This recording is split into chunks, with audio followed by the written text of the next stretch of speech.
The sheriff stepped into my living room at exactly 7:14 p.m. Nobody in my family noticed him at first. My father was too busy pointing at the framed landscape above the fireplace, pretending admiration for a house he'd spent 4 years resenting me for owning. My younger brother Dean sat at my dining table with his legs spread wide, drinking 18-year-old bourbon like he already owned the place. And my mother kept looking around the room the way nervous people do when they know they shouldn't be somewhere. Then Sheriff Walter Briggs cleared his throat. The sound stopped everything. Dean nearly dropped his glass. My father slowly turned around, and Walter, calm as a winter morning, removed his hat and said, "Evening, Raymond." I watched the blood drain from my father's face. That was the moment he realized this wasn't a family reunion. It was a reckoning. 4 years earlier, I never would have imagined sitting in that Colorado mountain house with cameras recording every word my family said. Back then, I was still the obedient daughter from Ash Creek, Ohio. The daughter who did what she was told. The daughter my father traded away. I was 24 years old when Raymond Carter informed me I was getting married. Not asked. Told. It happened on a Thursday evening in late October, right after supper. I still remember the smell of beef stew hanging in the kitchen while cold rain tapped against the farmhouse windows. Dad sat at the head of the table with both hands folded like a banker closing a deal. Mom kept drying the same plate over and over without looking up, and Dean leaned back in his chair, smirking before anyone said a word. That should have warned me. "Victor Hale asked for you," my father said. I laughed at first. Not because it was funny, because it sounded insane. Victor Hale was almost 60 years old. He owned half the commercial property in 3 counties. People around Ash Creek spoke his name quietly like they were discussing somebody dangerous. 2 wives dead.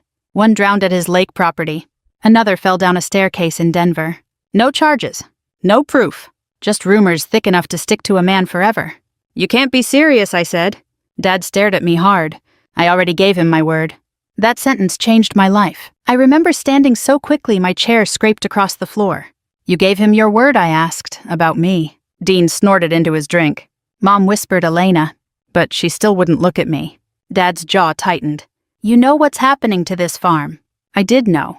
The drought had nearly ruined us. My father had borrowed against the land 3 times. There were rumors he owed money beyond the bank loans, too. Gambling. Cards. Sports betting. Things small-town men swear they can control until they can't. "You're selling me," I said quietly. Dad slammed his hand on the table. "I am saving this family." I still remember how cold I felt standing there. Not angry at first. Just cold. Like something inside me finally understood I had never truly belonged to myself. "He killed his wives," I whispered. "That's gossip," Dad snapped. "Then why won't anyone say it out loud?" Nobody answered. Not even Mom. That hurt worst of all. Victor Hale arrived 2 days later. A black Lincoln rolled up our gravel driveway just after noon. I expected some monster from the rumors. What stepped out surprised me. Victor was tall but moved stiffly like his body hurt him.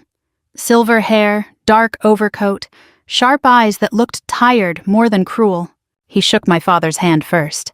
That told me everything. Business before family. Then he looked at me. Not like a man choosing cattle. Not even like a groom. More like somebody studying damage in another human being because he recognized it in himself. "You don't want this marriage," he said plainly. The honesty caught me off guard. "No," I answered. Dad immediately barked Elena.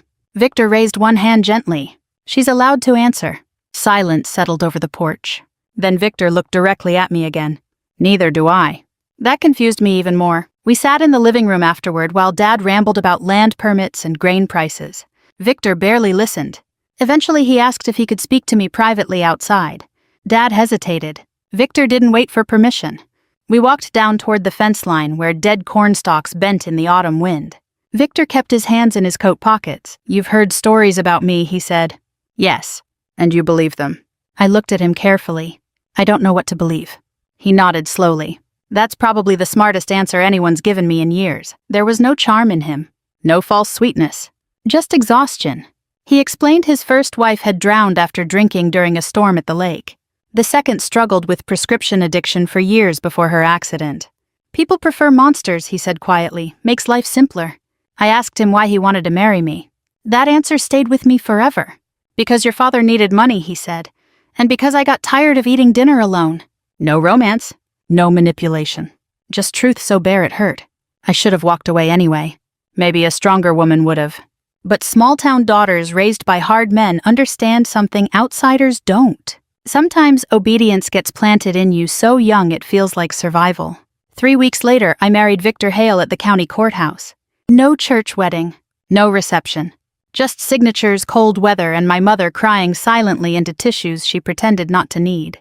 Dad shook Victor's hand afterward like he'd closed the best deal of his life. That image haunted me for years. The first months in Colorado felt strange and lonely. Victor's house sat outside Cedar Ridge, tucked against the mountains where snow lingered deep into spring. The place was enormous but quiet. Too quiet.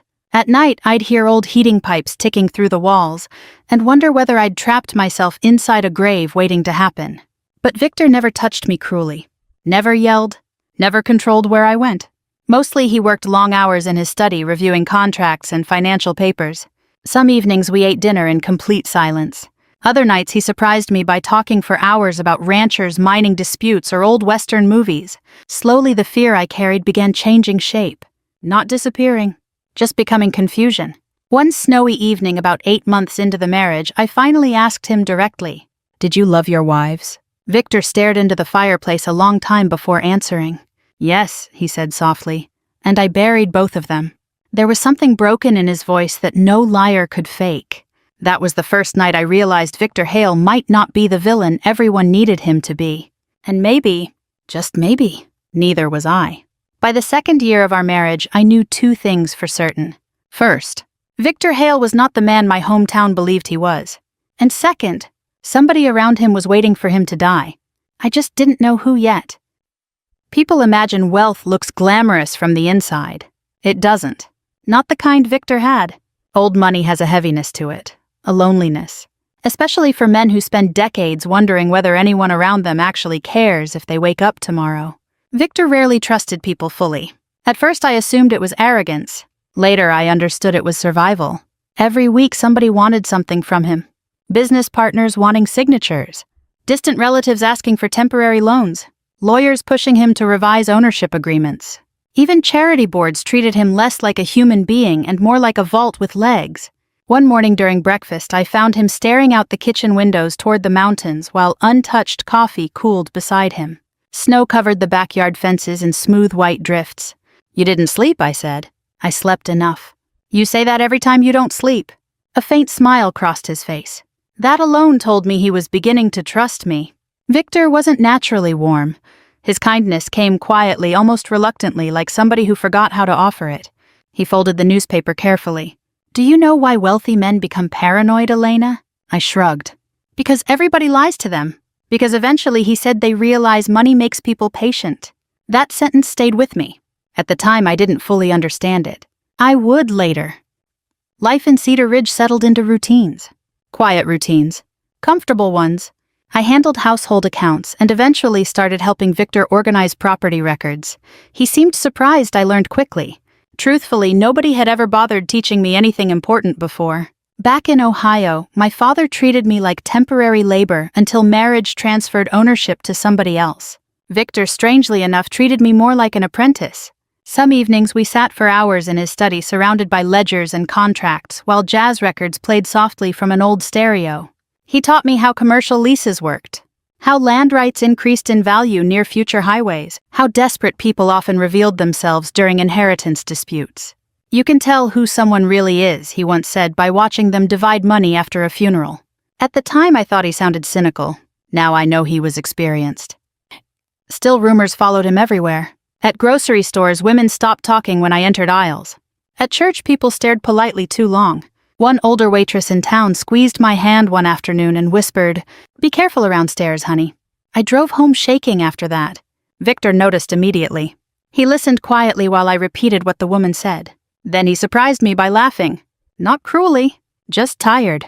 "People need stories," he said, "especially boring towns." "You're not angry." I stopped trying to defend myself years ago. That answer bothered me more than anger would have. "Why?" He looked at me carefully. "Because innocent people eventually learn something guilty people already know." "What's that?" "The truth doesn't always matter." About 6 months later, I finally saw the darker side of Victor's world. His business partner Leonard Voss came for dinner. Leonard was one of those polished men who smiled with every tooth but never with his eyes. Perfect gray hair, expensive watch, voice smooth as wet paint. The kind of man older women call charming and older men never trust. From the moment he entered the house, tension settled over Victor like storm clouds. At dinner, Leonard joked constantly about retirement. "You should finally slow down, Vic," he said while cutting steak. "Enjoy what's left of life." Victor's jaw tightened slightly. "What's left?" Leonard laughed too quickly. "You know what I mean." I noticed something then. Fear. Not in Leonard. In Victor. Small. Controlled. But real. That night after Leonard left, Victor checked every exterior door personally before sitting in the dark living room with a whiskey glass untouched beside him. "You think he's stealing from you?" I said quietly. Victor stared toward the windows. "I know he is." "Then why keep him around?" "Because men who panic become dangerous." I felt a chill move through me. "Dangerous how?" Victor looked at me for a very long time before answering. "The kind of dangerous that gets called accidental afterward." A month later, security cameras appeared around the property. Victor told contractors they were because of trespassers. Privately, he admitted something else.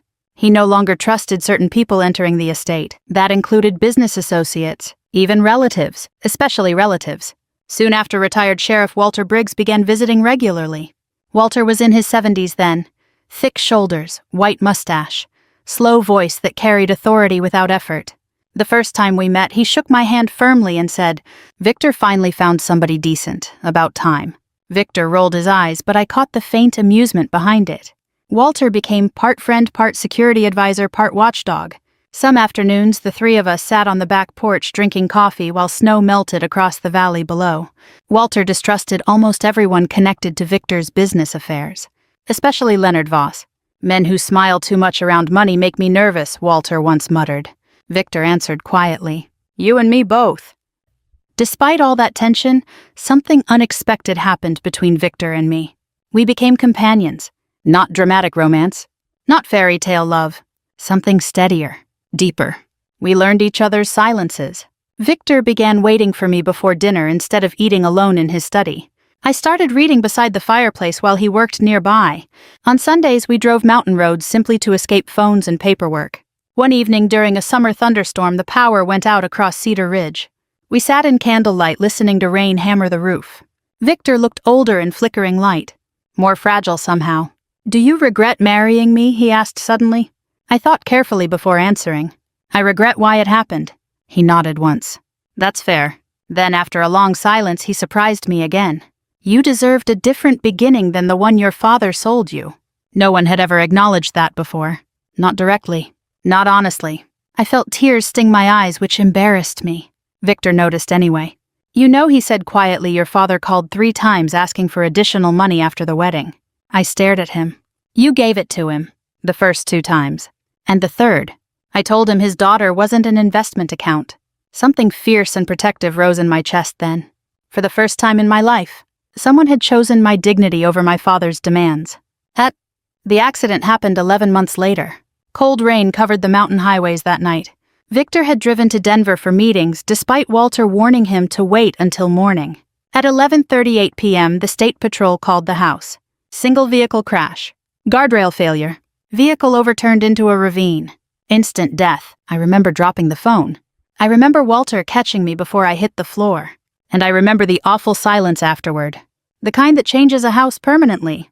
At the funeral, people spoke softly about tragedy, while secretly measuring inheritance. Leonard Voss cried too dramatically. My father flew in from Ohio wearing a suit nicer than anything he'd owned in 20 years. That bothered me immediately, but not nearly as much as what happened after the burial.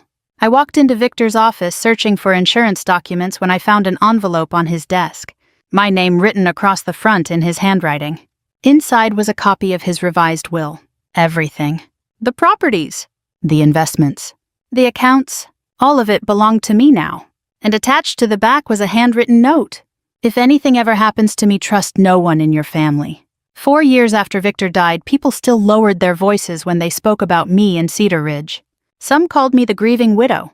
Others called me lucky. A few called me dangerous. None of them knew the truth. The truth was much quieter than gossip. Most mornings I woke before sunrise, made coffee in the same kitchen Victor once stood in, and watched snow settle over the mountains while the house creaked softly around me. Grief changes shape as you age. At first, it's sharp enough to cut through your ribs every hour. Later, it becomes heavier, slower. Like carrying wet blankets nobody else can see. For a long time after Victor's death, I barely spoke to anyone outside Walter Briggs and my attorney Daniel Mercer. Walter checked on me almost daily during that first year. Sometimes he brought groceries. Sometimes he fixed things around the property just to stay busy. Sometimes we simply sat on the porch in silence while cold wind rolled through the pines. Older people understand silence better than younger ones. Silence doesn't always mean emptiness. Sometimes it means respect. Daniel Mercer became part of my life shortly after the funeral.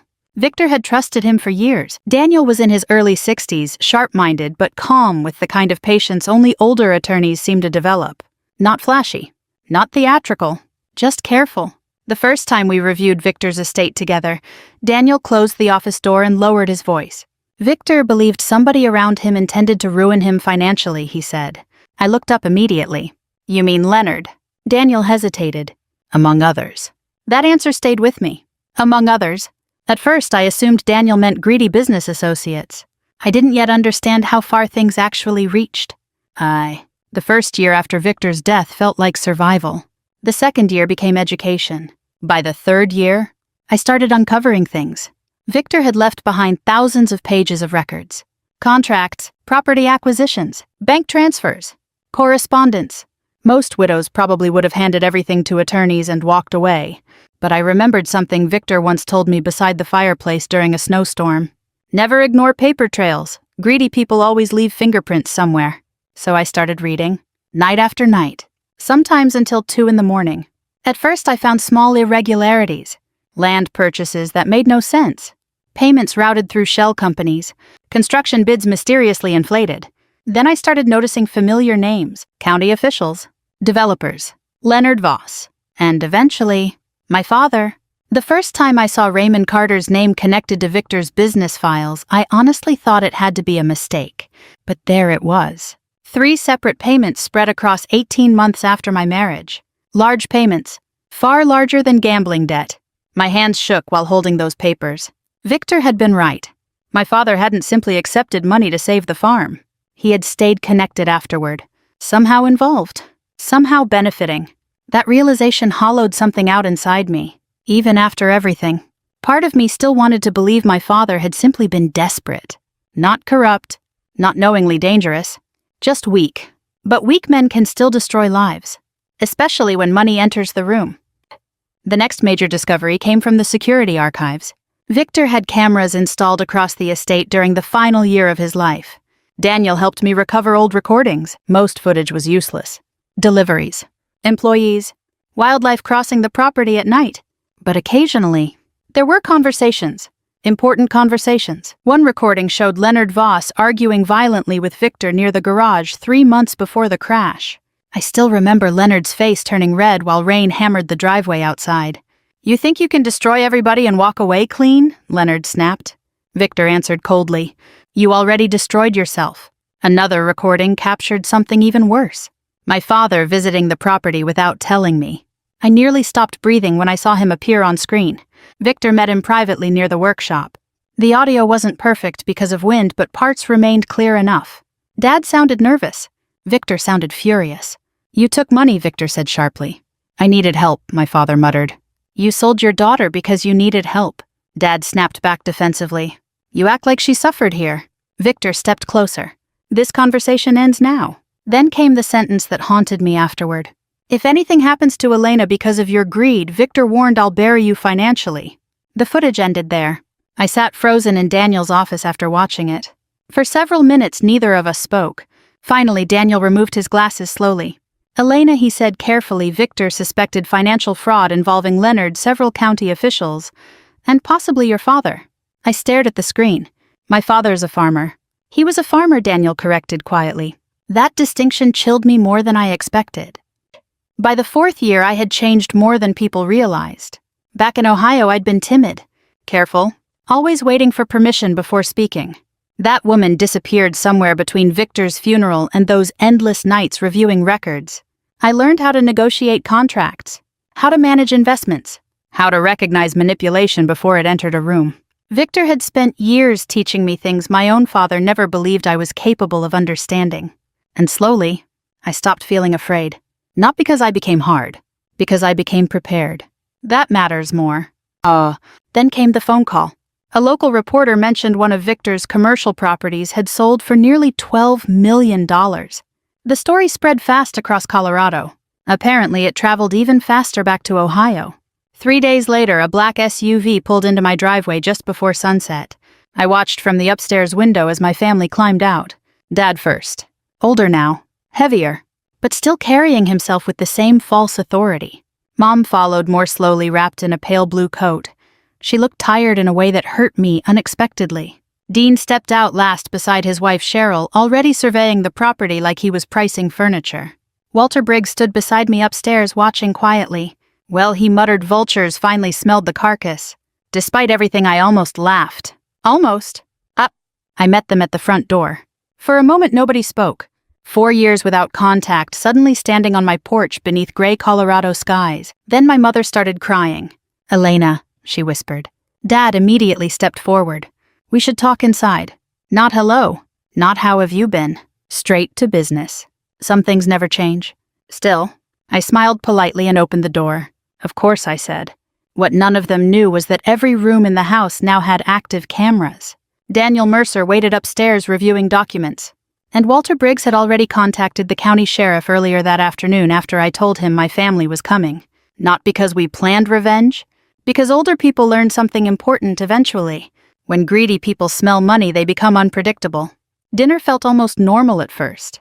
That was the unsettling part. Mom complimented the curtains. Dean admired the bourbon collection. Dad wandered through the living room staring at artwork and antique furniture with poorly hidden resentment. Then finally he sat down across from me at the dining table, folded his hands, and said the words I think he'd rehearsed during the entire flight from Ohio. "Family deserves to share what family helped build." Behind him, Walter quietly locked the front door. "Family deserves to share what family helped build." My father said it calmly, reasonably, like he was discussing weather instead of trying to claim pieces of a dead man's life. The dining room fell quiet after that sentence. Outside, snow drifted slowly past the windows while the grandfather clock near the staircase ticked loud enough to feel irritating. Dean leaned back in his chair and nodded like Dad had finally said the obvious thing everyone else was too polite to mention. Cheryl reached for another dinner roll, and my mother stared at her untouched plate. I looked at my father for several long seconds before answering. What exactly did this family help build? Dad sighed heavily, already sounding exhausted by my resistance. "Elena." "No," I said softly. "I'd really like to know." His jaw tightened. "That man wouldn't have looked twice at you if I hadn't arranged the marriage." There it was. Not guilt. Not shame. Ownership. Even after all these years, he still believed my life had been a transaction he deserved commission on. Walter Briggs stood quietly near the kitchen doorway, pretending interest in the coffee pot while hearing every word. Dean pointed his fork toward me. "You're acting like Dad didn't save you too." I almost laughed at that. "Save me. You lived in luxury for 4 years, Dean said. Most women in Ash Creek would have killed for that life." Killed. Interesting choice of words. Mom flinched slightly when he said it. I noticed. I noticed everything now. Dinner continued with the strange politeness families use when everybody knows something ugly is waiting underneath the table. Dad complimented the wine. Dean talked about rising property taxes back in Ohio. Cheryl asked fake questions about mountain life she clearly didn't care about. Only Mom remained mostly silent. Every now and then I caught her staring at me with something close to regret. Not enough regret to stop any of this, but enough to hurt anyway. Finally, Dad set down his glass. "We didn't fly across the country for small talk." "There it is," Walter muttered quietly behind him. Dad ignored that completely. He looked directly at me. "You inherited a fortune because this family made sacrifices." I stared at him carefully. "What sacrifice did you make, Dad?" His expression hardened. "I did what I had to do." That sentence instantly pulled me backward through time. The farmhouse kitchen in Ohio. Rain hitting windows, his hand slamming against the dinner table. I did what I had to do. Funny how people reuse excuses their entire lives. I stood slowly and carried my wine glass toward the fireplace. Nobody spoke while I moved. The cameras mounted discreetly throughout the room captured every face, every reaction, every lie. You know something strange, I said quietly. Victor used to say funerals reveal people faster than weddings. Dean rolled his eyes. Here we go. I ignored him. At his funeral, I continued, most people talked about grief. I turned toward Dad. But you talked about properties. His face changed slightly then. Not panic yet? Just caution. You were upset, he said carefully. I was observant. Walter crossed his arms. Dean shifted uncomfortably. Mom looked like she wanted to disappear entirely. I set my wine glass down. Victor knew people around him were waiting for him to die.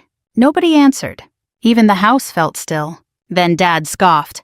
That old man was paranoid.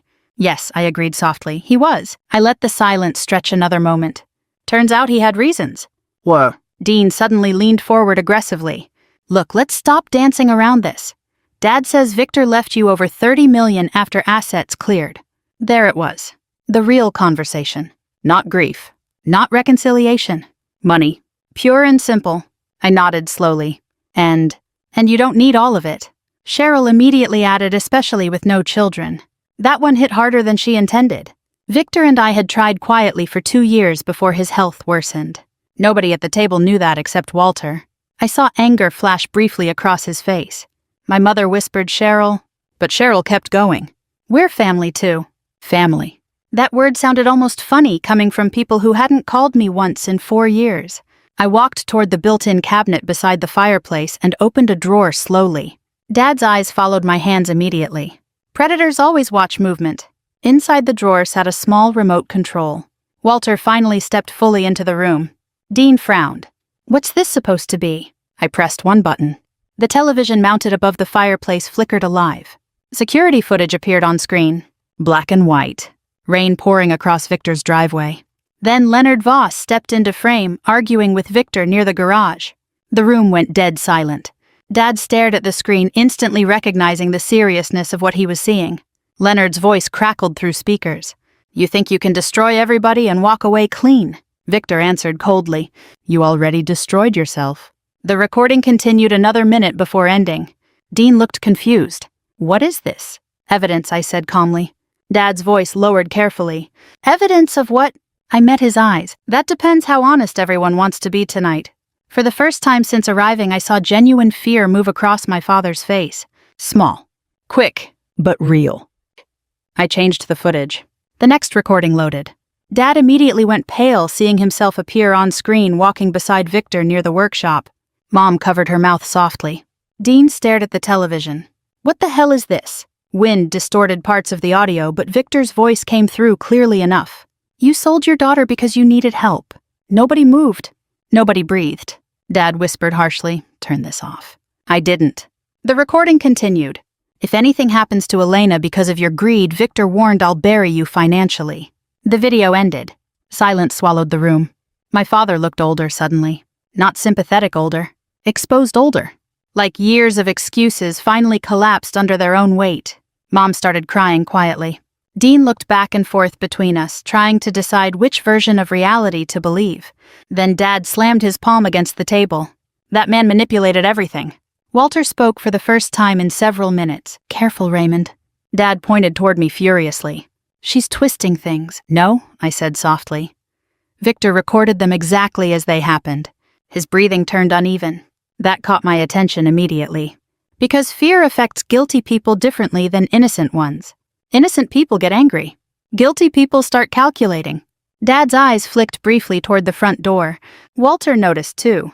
So now we're getting somewhere, Walter murmured. Oh. I walked back toward the table slowly. You know what bothered me most after Victor died? Nobody answered.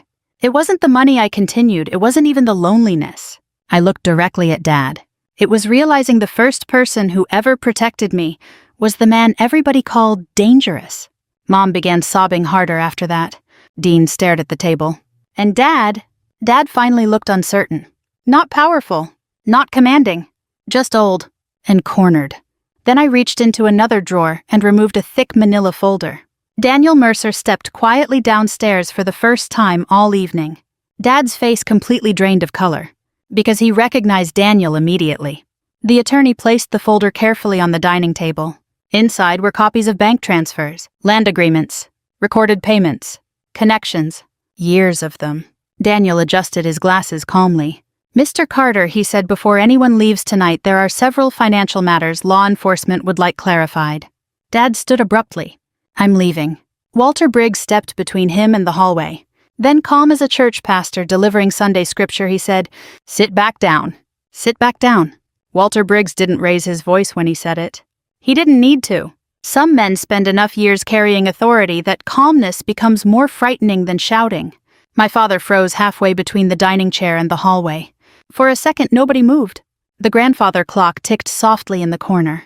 Snow brushed against the windows, and Dean looked like a man slowly realizing dinner had become something far more dangerous than a family argument. Dad tried forcing a laugh. This is insane. Daniel Mercer remained standing beside the table, hands folded neatly in front of him. No, Daniel said calmly. What's insane is how long certain people believed nobody was paying attention. Dad's eyes darted toward me, toward Walter, toward the front door. Calculating. Always calculating. Then finally he sat back down, slowly, carefully, like a man lowering himself into cold water. Nobody touched their food anymore. The roast sat untouched in the center of the table, while candlelight flickered across faces that suddenly looked much older than they had an hour earlier. My mother kept crying quietly into a napkin. Dean rubbed both hands over his face. Cheryl stared at the manila folder like it might explode. And me? I felt strangely calm.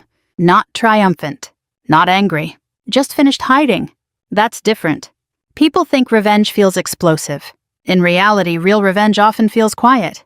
Like finally setting down something heavy you've carried too long. Daniel opened the folder carefully. Victor Hale began documenting financial irregularities approximately 18 months before his death, he explained. Dad immediately interrupted. I don't know anything about Victor's business dealings. Daniel slid several papers across the table. Bank transfers. Wire receipts. Property agreements. My father recognized them instantly. I saw it happen in his eyes before he could hide it. These payments, Daniel continued, were routed through agricultural development accounts connected to Leonard Voss. Dad's voice turned defensive. That was consulting work. Walter let out a low grunt. A farmer from Ash Creek suddenly doing six-figure consulting. Dad snapped toward him. You don't know a damn thing about me. Walter didn't blink. I know enough. Daniel continued methodically. That was what made him effective. No drama. No threats. Just facts laid out slowly enough for guilt to suffocate under its own weight. Victor had uncovered a land fraud scheme involving commercial development rights across 3 counties. Leonard Voss and several county officials were inflating property valuations before purchasing surrounding land through shell companies. Victor discovered millions disappearing through falsified contracts. And somewhere along the way, my father became involved, not as mastermind, not even close, as something worse in certain ways. Useful. Dad kept shaking his head. I never heard anybody. Nobody answered immediately. Because the problem was, that might have been true, at least directly. But older people eventually learn a painful reality. You don't need to pull the trigger to help evil happen. Sometimes silence does enough damage. Dean finally spoke. Dad, what exactly did you do? The question sounded smaller than I expected. Not angry. Almost frightened. Dad looked at his son helplessly. I needed money. There's always money, Walter muttered. Dad ignored him. The farm was collapsing, he said. The bank was circling us. Your mother was sick.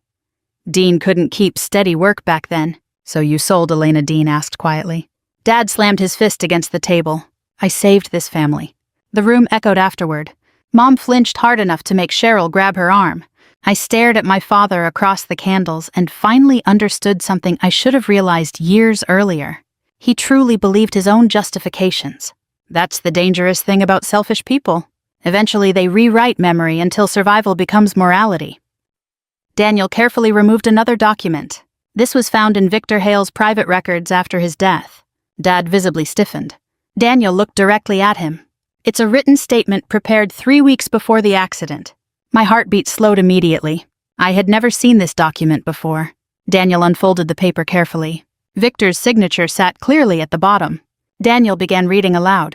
If harm comes to me unexpectedly, Leonard Voss should be investigated immediately. I also believe Raymond Carter possesses information regarding financial coercion and illegal property acquisitions connected to Voss operations. Mom gasped softly. Dean looked physically sick. Dad whispered, that's not proof. No, Daniel agreed calmly, but this is... He slid another packet across the table. Maintenance reports, vehicle inspections, repair records. Walter crossed his arms tighter while Daniel continued. The official accident report concluded Victor's vehicle lost braking power during heavy rain. Dad stared silently. Daniel turned another page. However, an independent mechanical review performed later showed intentional tampering within the brake line assembly. The room went completely still. Even the clock seemed quieter somehow. Cheryl whispered first. "Oh my God." Dean looked directly at Dad. "You knew." Dad's face twisted immediately. "Number." "Too fast. Too sharp." Walter noticed too. "So you already know what he's asking," Walter said quietly. Dad realized his mistake a second too late. "Fo," my mother finally broke. "I told you this would happen," she sobbed suddenly. Everyone turned toward her. Years of silence cracked open all at once. "You should have left it alone," she cried at Dad. "You should have walked away after the wedding." Dad stared at her in disbelief. "Margaret." "No," she shouted louder than I'd heard in years. Tears streamed down her face. "You kept taking money. You kept answering Leonard's calls. You kept saying one more deal would fix everything." Dean whispered, "Mom." She looked toward me then, and what I saw in her face nearly broke my heart. Not innocence. Cowardice. "There's a difference. I wanted to call you so many times," she whispered. "But your father said Victor would cut us off forever." I laughed softly before I could stop myself. Not because it was funny. Because after all these years, that was still the excuse. Fear. Always fear. Fear of losing comfort. Fear of losing money. Fear of angering powerful men. People destroy families every day trying to avoid discomfort. Dad suddenly stood again. But this time the fight had drained out of him. He looked exhausted. Older than I'd ever seen him. "I never touched those brakes," he said quietly. Nobody argued, because deep down, I believed him. Dad wasn't brave enough for murder. But bravery isn't required for complicity. I didn't think Leonard would actually... His voice cracked slightly. "I thought Victor would settle financially and walk away." Walter's expression hardened. And when he died, Dad sat heavily back into the chair. I told myself it was coincidence. Silence again. Long. Heavy. Then Walter finally spoke. "You know what separates decent men from cowards, Raymond?" Dad didn't answer. Decent men tell the truth before funerals. About 30 minutes later, county deputies arrived quietly at the house. Not dramatic, no handcuffs, no shouting. Just questions waiting to begin. Dad cooperated immediately once he realized the evidence already existed. Dean sat motionless staring at the floor while Cheryl silently cried beside him. Mom looked completely shattered. Before deputies escorted Dad outside for formal questioning, he paused beside the dining table and looked at me. For the first time in my life, he looked ashamed. Not defensive, not proud, ashamed. "Elena," he said weakly, "I did love you." I held his gaze steadily. "You loved surviving more." He lowered his head after that. And somehow, that hurt worse than if he'd argued. Later that night, after everyone finally left, the house became quiet again. Walter poured 2 cups of coffee while snow covered the driveway outside. Daniel gathered paperwork silently upstairs. I stood alone near the darkened window looking at Victor's reflection in old memories more than glass. Walter handed me a mug gently. "You all right?" I thought about the question, honestly. Then answered the only way I could. "I think tonight was the first time I stopped being afraid of them." Walter nodded slowly. "That's usually when healing starts." The first time I visited my father after the investigation, he looked 20 years older. Not because of prison. He never went to prison. Age handled the punishment before the courts fully could.